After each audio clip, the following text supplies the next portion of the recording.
জুলাই 2024 সালে গণভবনে অনুষ্ঠিত একটা সংবাদ সম্মেলনে তৎকালীন প্রধানমন্ত্রী শেখ হাসিনা আন্দোলনরত ছাত্র জনতাকে রাজাকার বলে সম্বোধন করেন। এটি একটি অভিযোগ। দ্বিতীয় অভিযোগটি হলো সাবেক ঢাকা সিটি কর্পোরেশনের মেয়র শেখ ফজলে তাপসের সঙ্গে একটি ফোনে কথোপকথন করেন।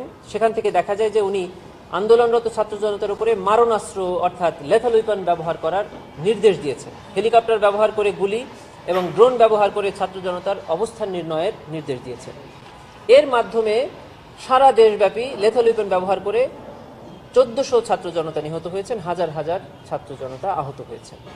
এটি এই মামলার দ্বিতীয় অভিযোগ। তৃতীয় অভিযোগটা ছিল রংপুরে আবু সাইদকে হত্যা। চতুর্থ অভিযোগটা ছিল চাংখারপুলে শহীদ আনাস, ইয়াকুব সহ 6 জনকে হত্যা। পঞ্চম অভিযোগ ছিল আশুলিয়াতে 6 জনকে হত্যার পরে তাদের লাশ পুড়িয়ে দেওয়া। এই 5টি অভিযোগে আমরা ফরমাল চার্জ সাবমিট করেছিলাম।